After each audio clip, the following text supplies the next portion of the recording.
Hello, everyone. You're welcome to Let's Discuss, where we talk about practical matters that impact on our faith, on our Christian journey, on our lives, and on everything that pertains to us here on earth. The aim of the session is to serve as a springboard for transformation. We hope and plan that the sessions are not just about giving data or information or lecturing anyone. The aim of Let's Discuss is to transform lives and to present not just the usual Sunday teachings or Sunday sermons in church, but to provide a different context of on different matters, looking at either the research, looking at the psychological, looking at the academic research, looking at the emotional issues at play. We aim to cover real topics in a real way so that we can all benefit from it. We're not replacing the Sunday sermon. And for everyone who's joining us for the first time, and for those who always join, thank you so much. Your support means so much for us. Your support, encouragement, both offline, online, gets us going and pushes us to come up with content every week so that we're all blessed. So thank you, everyone. Today we'll be talking about a very important topic, a topic that is so important that I've prepared some slides in order to ensure that I don't miss anything out. This topic is a topic that is really underplayed. And whenever it's not underplayed, the interpretation given to it is usually high level without any actionable insight. And that topic is leadership.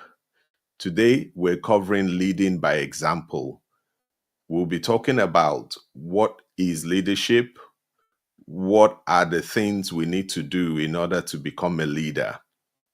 Towards the end, we would look at our leadership model or proposal and compare it against Moses, using Moses as an example in order to drive some of these points home. This would ensure that we are marrying both the academic research or business research and the Bible to help us figure out and determine what we're going to do in terms of our own style, what's the learning point, and how do we advance. Yeah, so we'll make a go for it. We'll start off.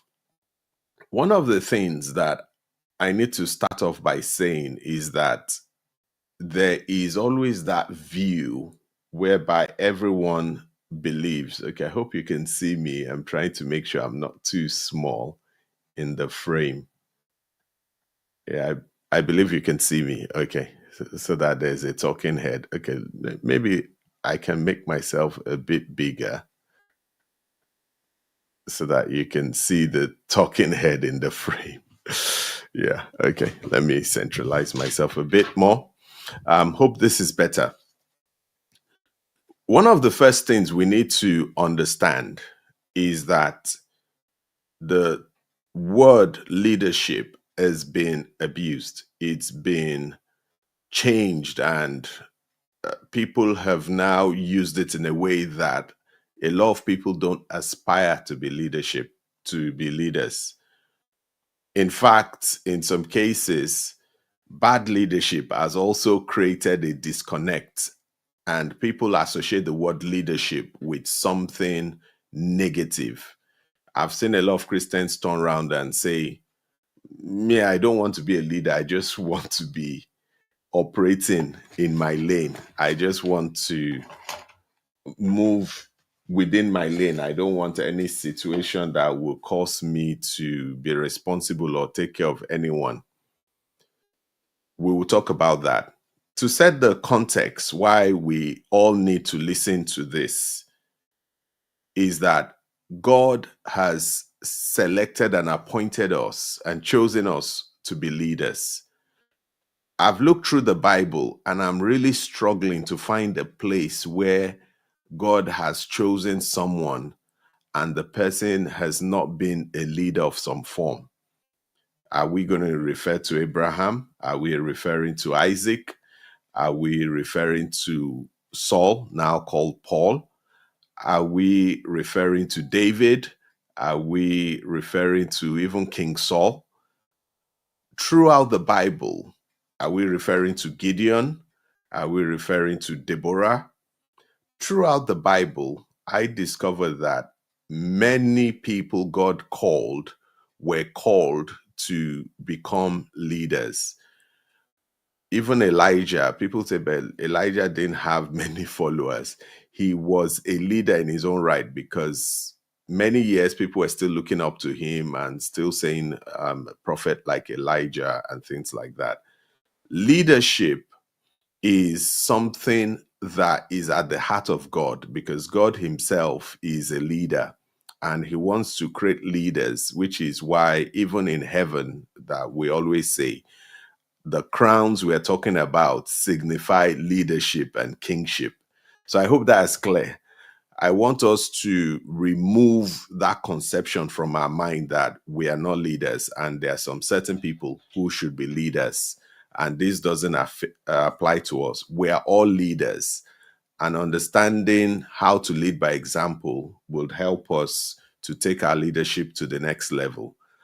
Okay, yeah, so we have a few comments. Okay, welcome, Ma.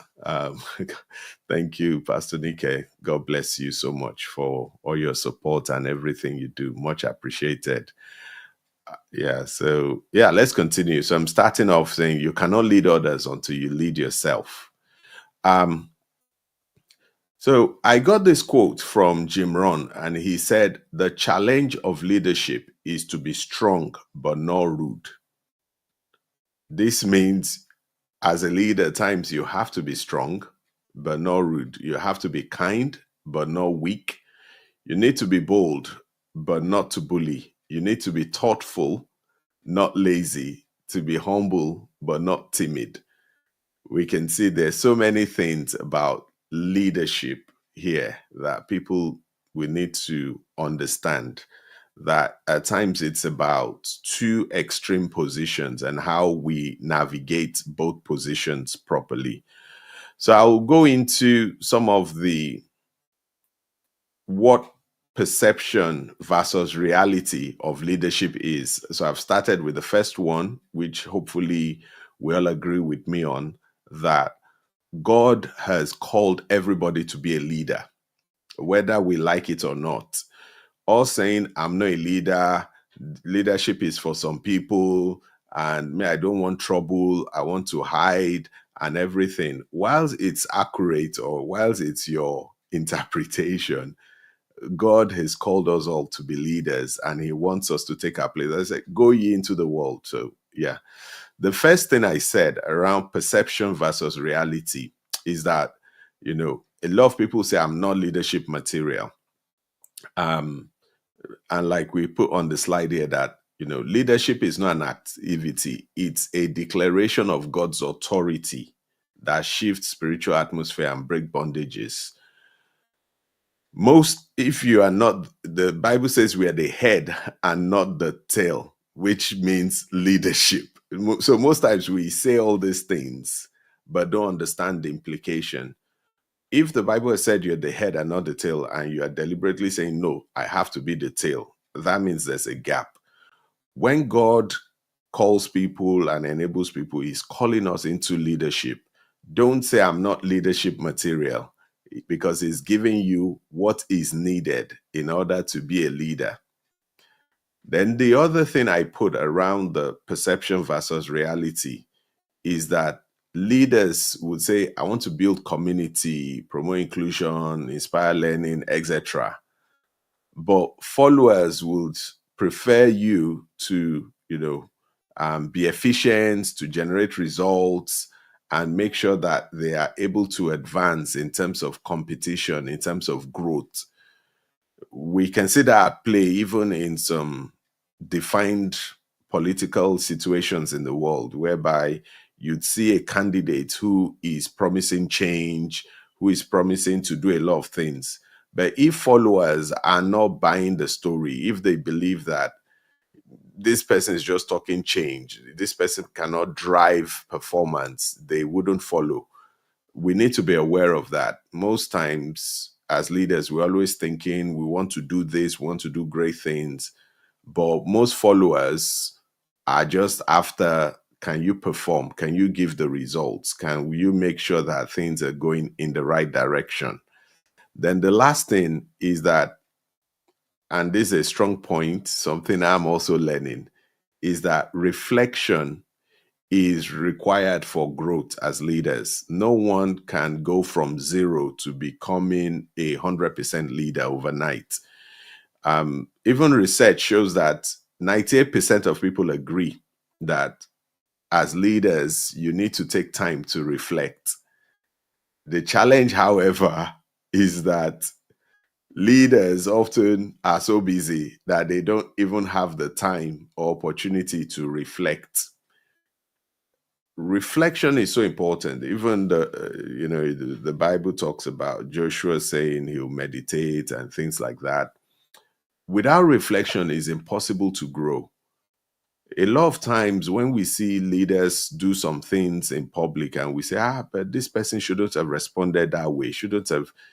At times it's because there's so much things going on that they don't have time to reflect, or the opportunity to, reflect about some things and then present a coherent response.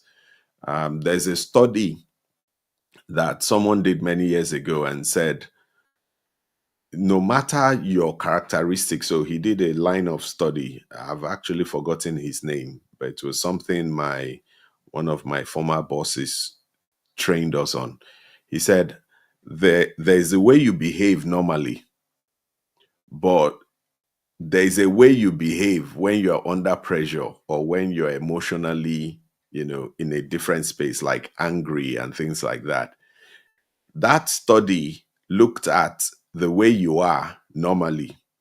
Everyone will say, no, I'm cool-headed, I'm level-headed, I'm this. But when something happens, when there's a trigger, there seems to be a difference in the way you do things. And it's good to understand that as well, that without reflection on how you've handled some things, thought about some things, you'd end up struggling to grow. And we'll talk about this maybe in the life of Moses, how there were challenges around his ability to take time out to reflect and grow. Leadership requires reflection. If you can't sit down and think, how did I do this week in this area, in that area, you will struggle to grow. And those are the three things I've just said. So leadership is not born. It's not something anyone's brought from heaven.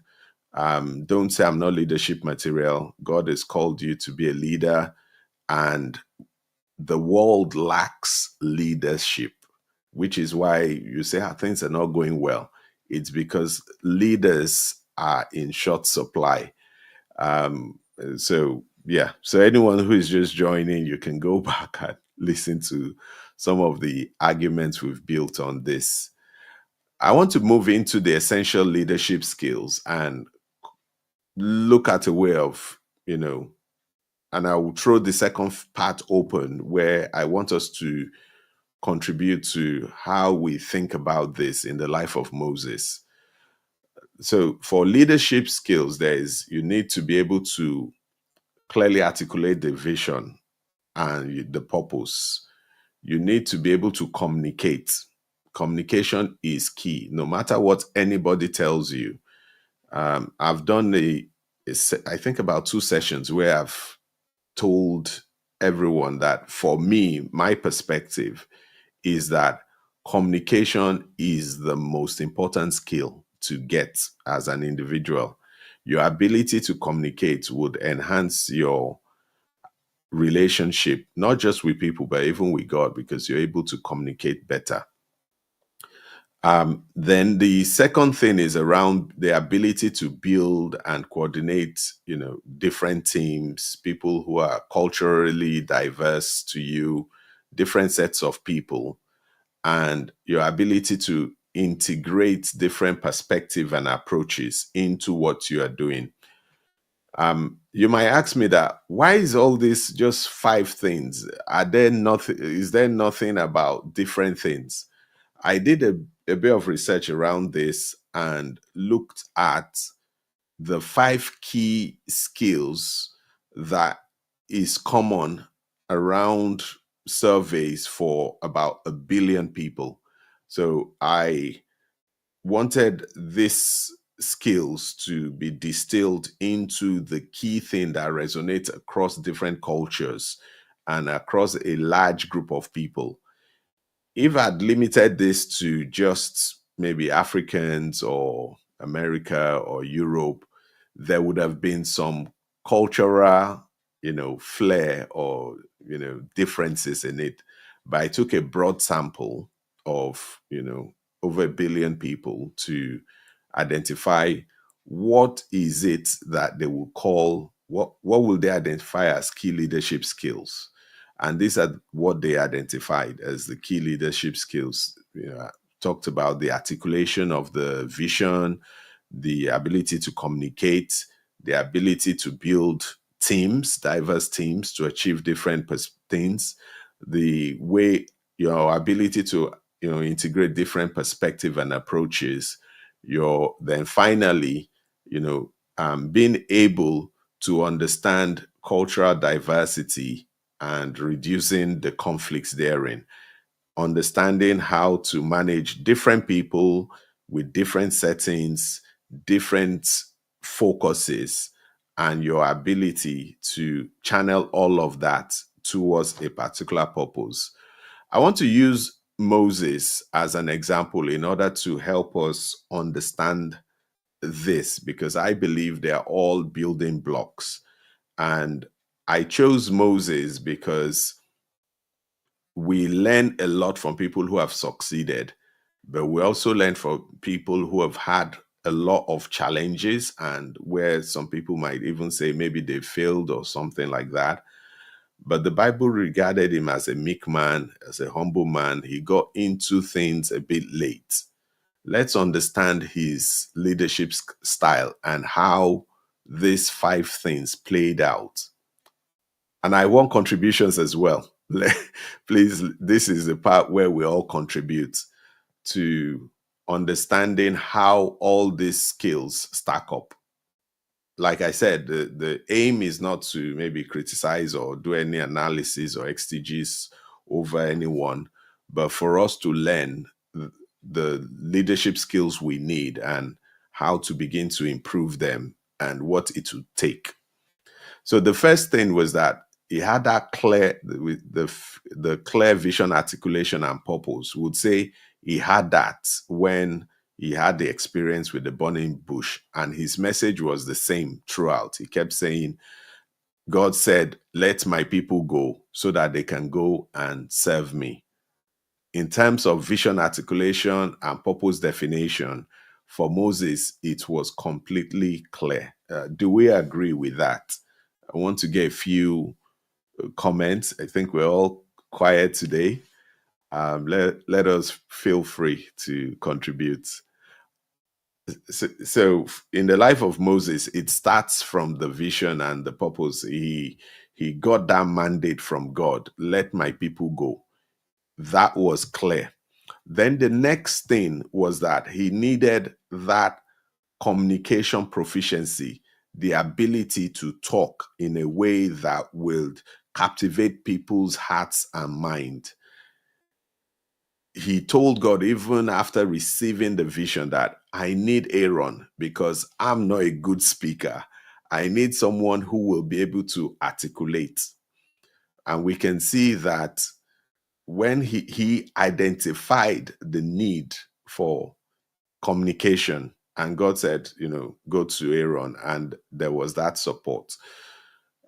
This means that if we are in a situation where we feel that we are not articulate, we we need to improve. I believe everyone needs to improve. No one is the master of everything.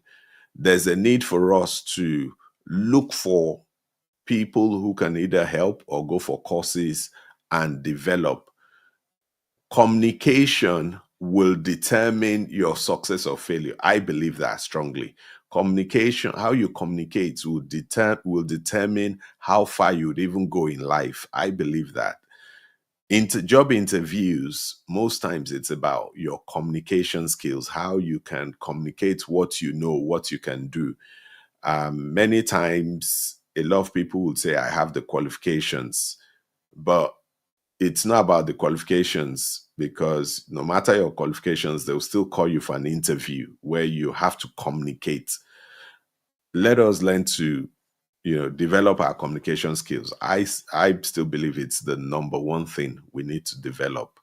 Oh, thank you so much. I see, Minister Steve. Thank you so much. How's your area? I'm hoping to talk to you. I usually call your number, but you're not available. So I'll try and call you after this. We have a few things to talk about. God bless you. Then the second thing was that Moses had an inability to build teams, which was where Jethro, his father-in-law, so his father-in-law came and said, look, Moses, I know you're filled with anointing, you have all this, but you will kill yourself. You need to be able to build teams, people who can do this, who can do that, so that at the end of the day, those people can then report to you and you can handle the difficult things. That was the third thing, that Moses lacked that naturally. He took Jethro, the father-in-law, and we can see this is where people now talk about you need coaching, you need mentoring, you need people who have the know-how to help you on your journey. Essentially, Jethro gave Moses the third step, that for you to succeed with this vision, you need to be able to build teams. I'm sure a lot of us will say, me, I can't build team. I'm just on my own. Teams doesn't not need to be need to be people you are paying or anything. It could just be your ability to leverage people, bring people together for a particular purpose, to say, XYZ, you want to do this. Why don't we just come together and do this? Why don't we just, create a community and pray together? Let's create a WhatsApp group. A WhatsApp group is like a team. A WhatsApp group is something that, you can do to bring a few people together for a particular goal. But like I said, you need to have number one, which is the clear vision. Then the communication needs to be sharp and precise. So Moses didn't understand that. So he was burnt out at the early phase, and the father-in-law advised him. So he then created that structure.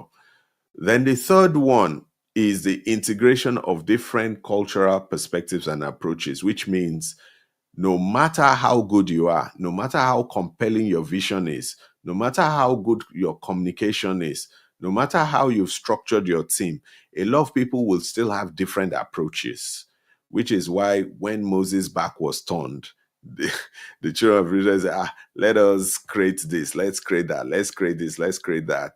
And even people were challenging his authority and things like that. Number four is where most people struggle. And I wish there was enough time to go into this, but understanding that there would be different approaches helps a leader to understand, how can I handle those challenges? There will be some challenges that you accept. There'll be some challenges that you educate people on. There'll be some challenges you ignore. There will be some challenges that you outrightly oppose. And this is where wisdom comes in. I wish we had time. If we have a lot of people who are interested, we can focus into that area, because number four is where the death of most leadership dreams occurs, when there are different approaches. when people are wanting to do things in a different way compared to what you're expecting them. How do we think Moses fared on that? I would like a few views, because we can see that as a leader, the Israelites were constantly grumbling. They were doubting, the journey. They were doubting the vision. They were doubting, the purpose, and that they felt better off. One of the solutions to this is to, I'll say, the academic or textbook response is that take challenges as an opportunity to re-educate people and to refire the vision. What does that mean? It means when people grumbled and say, oh, this is not God, it would be nice to sit people down, or some people say identify the people who are the strongest, and this is where politics comes in place. Who are the strongest people who are motivating all this? Identify them, have those conversations, understand their approach, then decide whether it's something you want to adjust for or amend. You can't convince everybody, but what you can do is, as at least put in a compelling, alternative for them, a compelling case study. We feel that based on this, there were constant challenges that Moses experienced with the Israelites, and not dealing with constant challenges means that it's building up and building up. And no matter the patience you have, at some point it will just bubble and explode. A few people might have suggested maybe he just ignores those ones or tells them, you can go back to Egypt. But I feel those are still valid. They are valid that, look, we're all on a journey together. If you feel this journey is no longer for you, you have the option. But a leader is not a manager. A leader is meant to inspire and to take people to the next level. So, how do we feel Moses did with that? I want to get a few views. Then the final one is leveraging diversity and reducing inefficiencies. What is diversity? There will be difference of opinions. And how do you leverage on that? This itself is something we can study. This is how big organizations get the best out of their employees.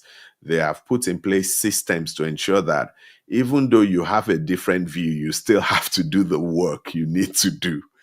Even though you may not necessarily agree with a particular manager, you are compelled to perform, at your best, else you might get kicked out of the job or you would have to resign. There's a way of leveraging diversity and reducing inefficiencies.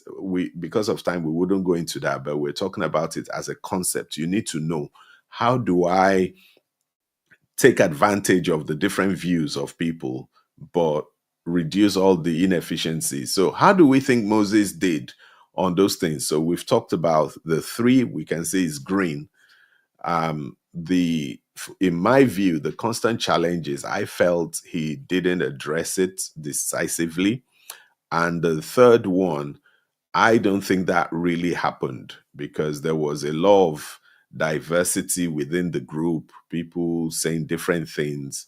And once you refuse to face and confront a problem as a leader, that problem grows and grows. So hope this has been useful so far. And if there are any questions, please let me know. But those are the 5 things that we need as leaders. I put a few points here that, a true leader's strength is found in his struggle. Leadership is not about perfection. So whilst you're reading that, feel free to ask any questions. I think people are not asking questions. So leadership's not about titles, it's about influence, which um, we have someone coming to talk to us on. Unfortunately, he travels a lot. He's not around this weekend, but he has promised me that whenever he's able to be in the country, he would sit with us and have that session. I think is a session we shouldn't miss. It about influence. So so those are some thoughts around leadership and things like that. Then I just want to leave us with this, that we need to lead in a way that you or others will never forget. Don't lead because you want followers. And that's been a mistake, that a lot of people view leadership as a numbers game. No, it's not. Even if you can change one person, you have made a difference. Everyone focuses on big, big leaders. When you say who are the leaders, everyone would mention people like Bill Gates, mention the great, great people.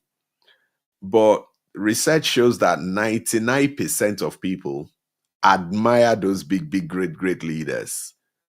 But 99% draw inspiration from the local leaders. I don't know if that makes sense.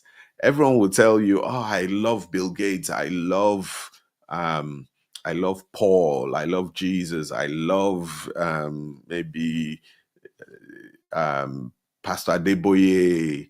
I love TD Jakes. I love everyone. Whatever you like and love, and you see as a true leader." The research shows that 100% would say yes, they have like a big leader that they love and follow and imitate. But research shows that 99% of our behaviors or follower behaviors are not influenced by the big leaders, but by local leaders around us.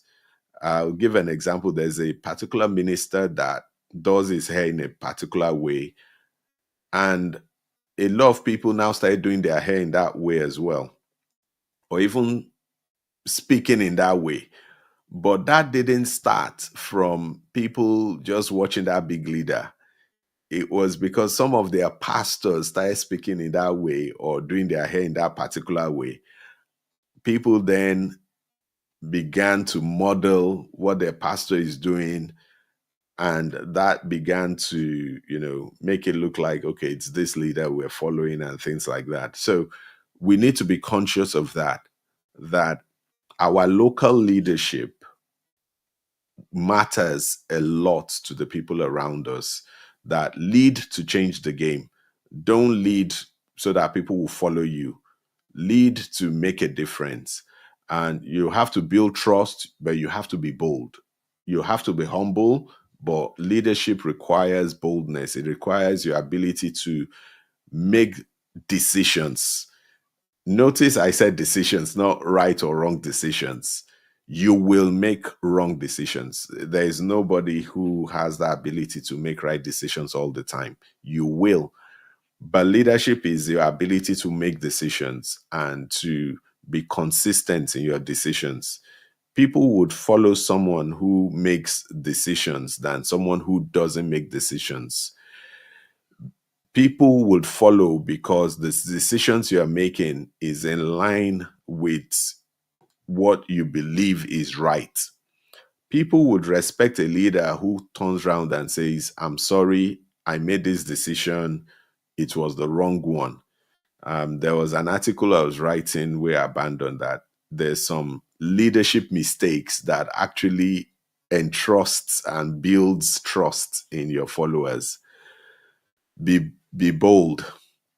Then use data to inform and not dominate. Don't let information that comes to your ears or things to be something you are now using to put people under subjection. You need to be able to inform people, but don't dominate people. Then I wrote here that developing emotional intelligence and care about people's well-being. Work on being successful. Uh, One of the things people will push back on me and say, "But I'm not successful, so I why am I a leader?" Because everybody would want to associate with someone who is successful. Yes, I agree. But the research has shown, and with evidence, that the reason people prefer people who are successful is that They believe they have the track record of delivering what they said they will do. If you are able to deliver that track record, people will begin to follow you. People will begin to appreciate you. People will begin to see you as a leader. You try and be consistent, but I'm saying there's no way you be consistent all the time, but try to be consistent. Work on being successful, because success begets more success. People will then say that, okay, this person has a track record of being successful, track record of being consistent, and they'll follow you. No one wants to follow a leader that halfway, you just sort of like discover that everything has failed. That's why people would associate with success. Even if you don't have a lot of great success, like we said, don't lead to be followed, lead to change the game. And when your tribe finds you, you'll be ready to lead. And the final thing I said is that, we have to win hearts across different cultures, with compassion, with clarity, and courage. Courage could be you telling people, this group isn't working for you. I think you should leave this group. Courage could be you actually have a vision that is as great as mine or greater than mine. Let me support you. How can we help you to do something great? It's being able to look at the people and tell them, I want you to be the best you can be, whether it's in this group or after outside this group. It's about being compassionate when you can see people are down, and not retaliating based on what they've done, not taking it as a offense. It would hurt you, you'll feel down, but it's the ability to move beyond that and see beyond that. Win hearts across different cultures, across different people, because that's where the way the world is. And the final slide you will all be happy to know is that, each if each of us leads just one person well, will change the world exponentially. The Bible says that the whole of heaven rejoices over just one sinner that's come to Christ. If we lead just one person, we'll change the world exponentially. And I want to leave that with us, that it's time for us to leave it, to begin to lead. It's time for us to stop hiding in the shadows. It's time for us to accept our calling.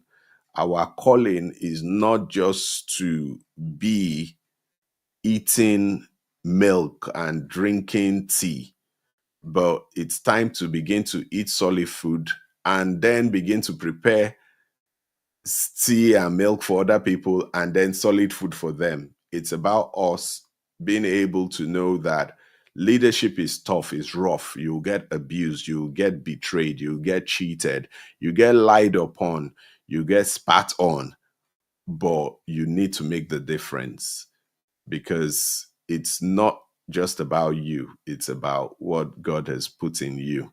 So hope this is sort of like encouraged us about leadership.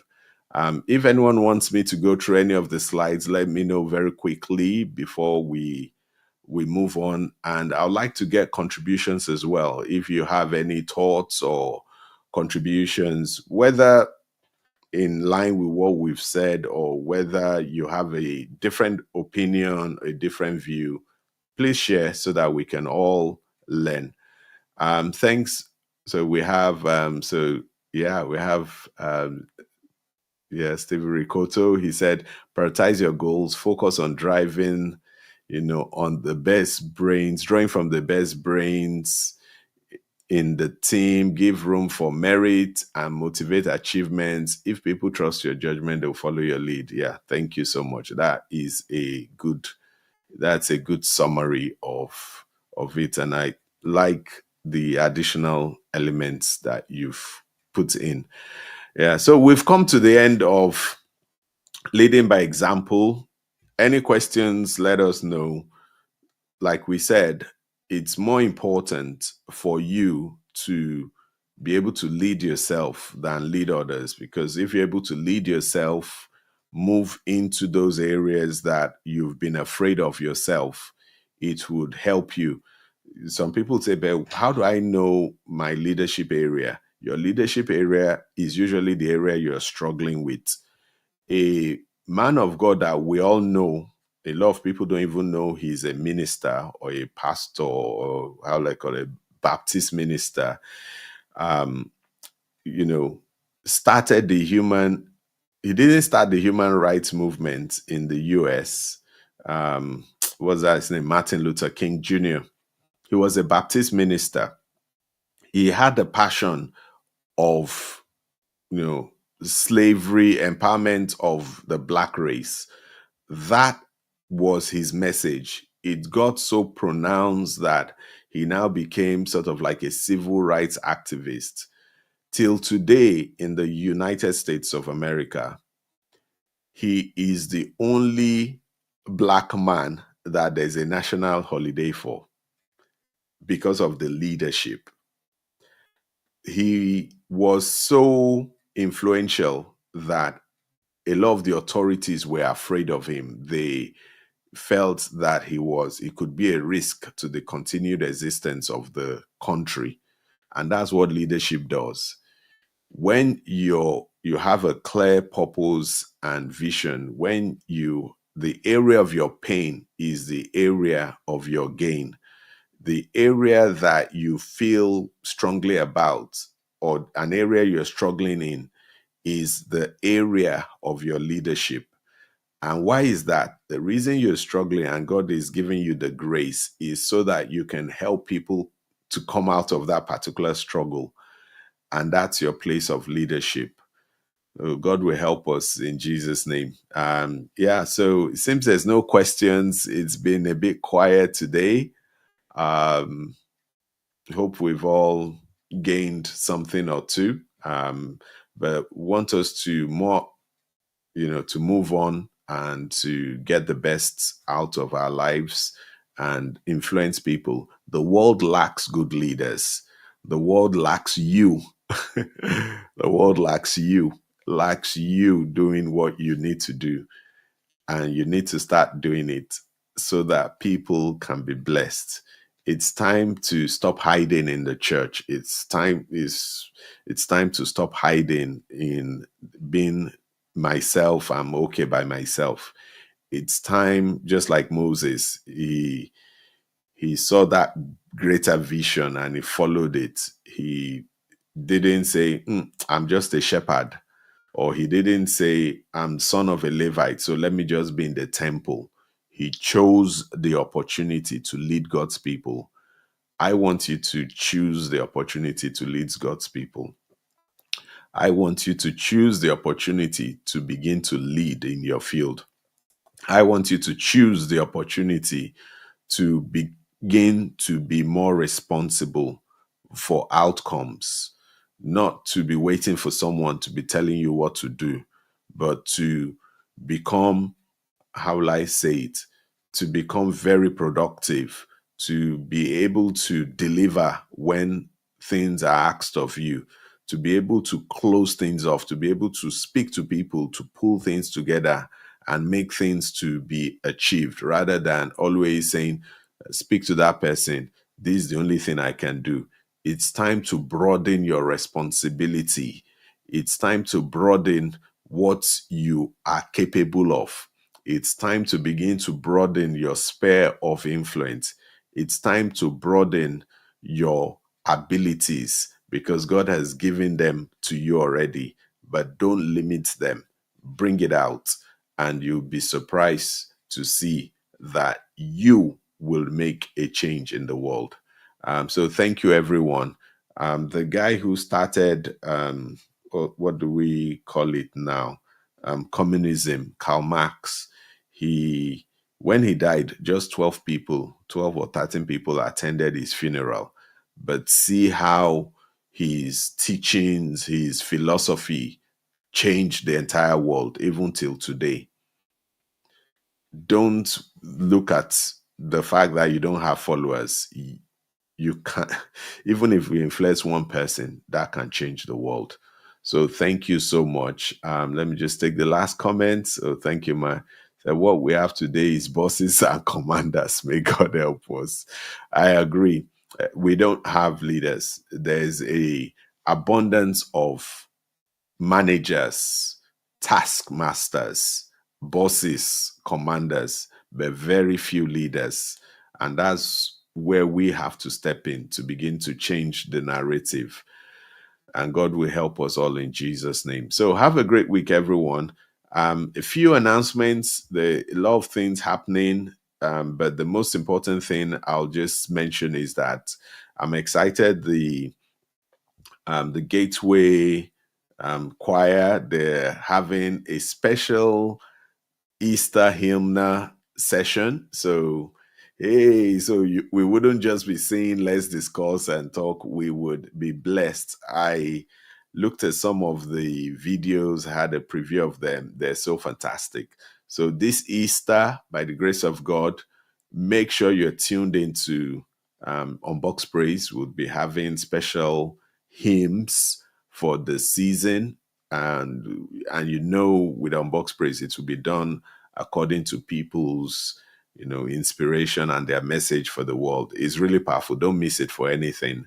The other thing is, let's discuss. I got a notification that most of our previous sessions will be deleted from Facebook, I think from the night of April or so. So if you have any session that you like or you want to watch, please watch them now, or go to our YouTube to watch it. Or if there are particular topics people like and you want us to sort of bring them back, bring back those topics, we can bring them back or do like a short, maybe 5-10 minute videos on them. Like I said, everything's open to us. Let us know what you want, and we're here to serve you and to make sure that we're all growing together. Thank you, everyone. Have a great week. And don't forget, your leadership opportunity starts now. Take it, and God bless you. Love you all. Bye. And you will never, ever change.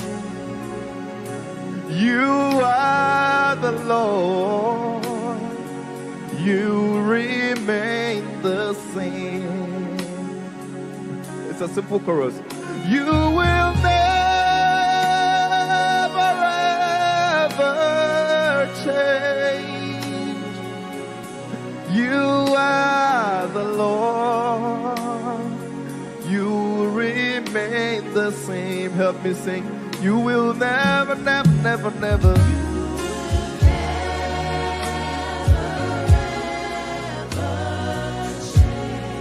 You are the Lord. Let your name be glorified. Oh, you will never, never, never, never, never.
and you